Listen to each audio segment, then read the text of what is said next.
Hidden patterns in law, model test paper and previous year question. Yes, आज हम decode करेंगे कि model test paper 1 से लेके 5th तक के and Jain 2025 previous year question paper में क्या क्या पैटर्न्स ऑब्जर्व किए गए हैं। लाइक कि एक चैप्टर में कितनी मार्किंग होती है और ऐसे कौन से 2-3 चैप्टर्स हैं जिनको आप अच्छे से करके 50 मार्क्स तक का स्कोर आराम से ला सकते हैं।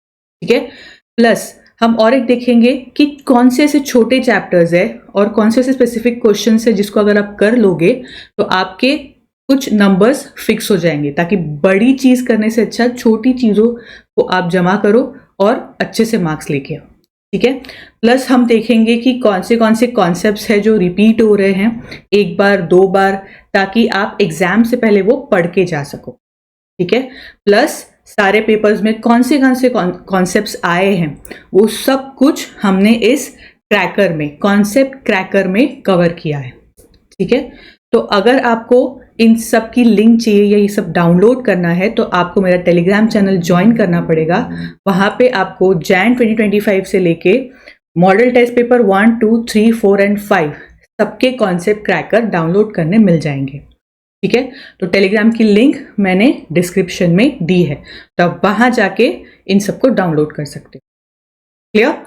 अब वीडियो चालू करने से पहले ऑफ कोर्स आपको वीडियो को लाइक करना है, चैनल पे नए हो तो आपको उसको सब्सक्राइब करना नहीं भूलना है, एंड ये वीडियो आपको अपने दोस्तों तक जरूर पहुंचाना है ताकि उनको भी इसका फायदा मिले।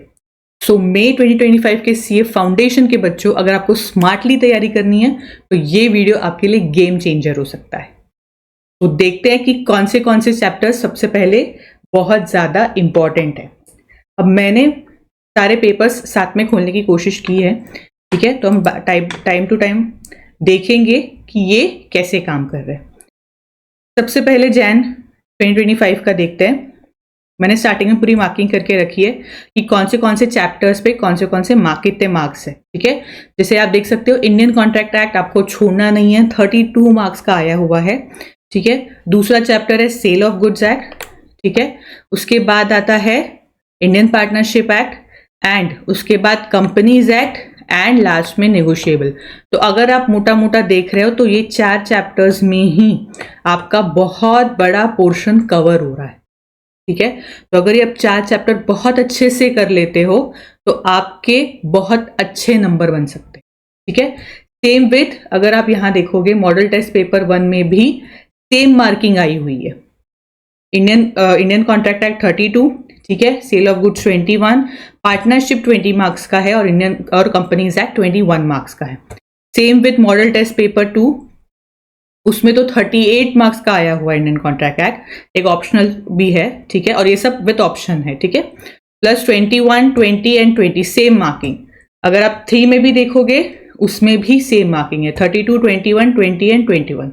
प्लस अगर आप 4 में देखोगे, 4 एंड 5 में देखोगे वहां भी आपको सेम चीज दिखाई देगी, 32, 21, 20 एंड 21।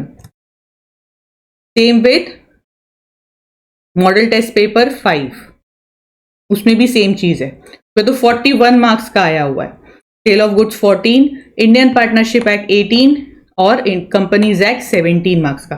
तो मोटा मोटा देखा जाए तो ये 4 चैप्टर अगर आप कर लोगे तो आपका मैक्सिमम पोर्शन कवर हो जाने वाला है सिर्फ इन 4 चैप्टर्स से। ठीक है, ये हो गई पहली स्ट्रैटेजी कि आप एटलीस्ट ये 4 चैप्टर पे बिल्कुल फाड़ू करके जाओ और किसी को देखने की जरूरत नहीं है। ठीक है, बट दूसरी स्ट्रैटेजी, अगर आपको इसमें से एक भी बहुत ज्यादा डिफिकल्ट लगता है, मैं इंडियन कॉन्ट्रैक्ट एक्ट की बात नहीं कर रही हूं, उसको तो करना ही पड़ेगा। ठीक है, बट इसमें से एक भी चीज बहुत ज्यादा डिफिकल्ट लग रही है तो आप बाकी के छोटे चैप्टर्स देख सकते हो। ठीक है, एक हो गया इंडियन रेगुलेटरी, फिर एलएलपी और नेगोशिएबल इंस्ट्रूमेंट। तो अगर आप ये कर रहे हो पहला वाला चैप्टर एंड एलएलपी वाला चैप्टर, तो आपके 6 मार्क्स, क्योंकि एवरी जगह 2 में भी आप देख सकते हो 6 मार्क्स का आया हुआ है, 3 में भी 6 मार्क्स के आए हुए हैं, 5 में भी 6 मार्क्स के आए हुए हैं, और इवन आप जैन में भी देखोगे उसमें भी 6 मार्क्स का आया हुआ है। ठीक है, एंड मॉडल टेस्ट पेपर 1 में भी 6 मार्क्स का आया हुआ है। क्लियर? तो अगर आप ये 2 चैप्टर भी कर लेते हो, ठीक है, तो ये दो, कोई भी एक चैप्टर स्किप करके ये 2 चैप्टर अगर आप कर लेते हो तो आपके 12 मार्क्स कंफर्म हो जाते हैं, क्योंकि 6 मार्क का हर बार में आ ही रहा है दोनों चैप्टर्स में से।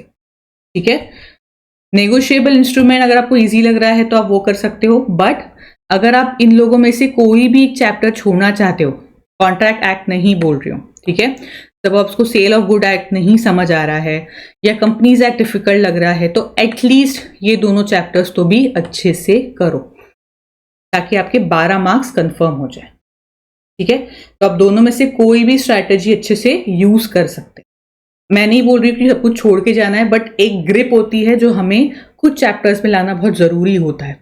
उसके लिए हमें पता होना चाहिए कि कौन से चैप्टर्स में कितने मार्किंग हो रही है। ठीक है, तो इससे आपको मार्किंग बहुत क्लियरली समझ में आ जाएगी। ओके, अब आते हैं, अब मैंने इसमें सिंपली जो भी रिपीट हुए हैं और कौन से पेपर में रिपीट हुए हैं वो सब कुछ मैंने यहाँ पे रेड करके रखा हुआ है। ठीक है, तो आपको सारे पेपर्स में, सारे कॉन्सेप्ट क्रैकर में जहां जहां भी रेड मिलेगा वो समझ लेना, आपको एक बार अच्छे से पढ़ के ही जाना है, क्योंकि वो रिपीट हुआ है सेक्शन, वो कॉन्सेप्ट, वो सेक्शन रिपीट हुआ है। ठीक है, मैं ये नहीं बोलूंगी कि बाकी के आपको पढ़ने नहीं है।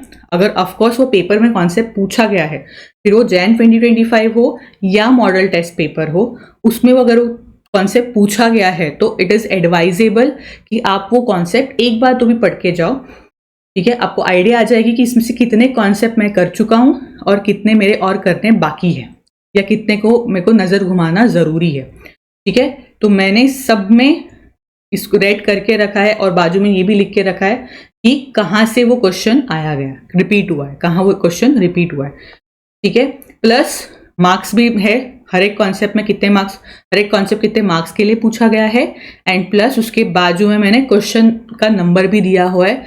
इन केस आपको मॉडल टेस्ट पेपर में जाके चेक करना है कि क्वेश्चन क्या आया था, किस तरह से इसका इन डिटेल आंसर लिखा गया है, तो वो आप वहां पे जाके देख सकते।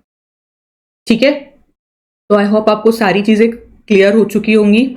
आप ये अभी से ही पढ़ना चालू कर सकते हो, क्योंकि आपको एक पेपर पढ़ने के लिए 15 मिनट से ऊपर नहीं लगेंगे, हार्डली 15 से 20 मिनट मुझे लगता है बहुत होगा एक पेपर को पढ़ने के लिए, या जो भी कॉन्सेप्ट क्रैकर है उसको पढ़ने के लिए।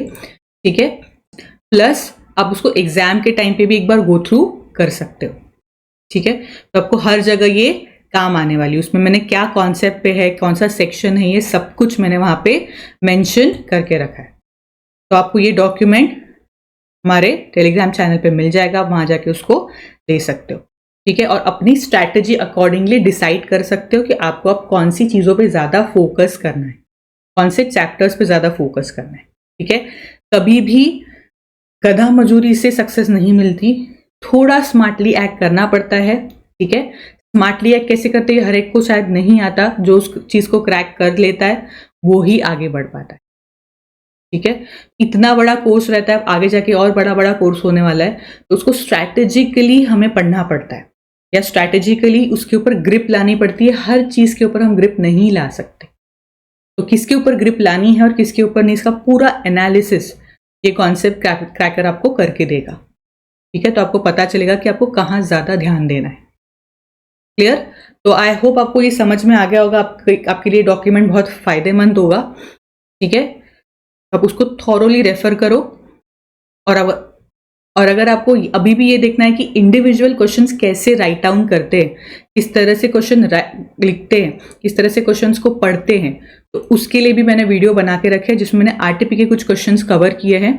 ठीक है, तो उसकी भी लिंक मैं डिस्क्रिप्शन में दे दूंगी, या फिर आप एंड कार्ड में जाके भी वो देख सकते हो। ठीक है, तो आपको एक क्वेश्चन को किस तरह से पढ़ना है, उसको किस तरह से लिखना है, उसकी भी सारी टिप्स मैंने उन वीडियोज में दे के रखी है, तो आप वो भी जाके देख सकते हो। So all the best for your exam and all the best for your preparations.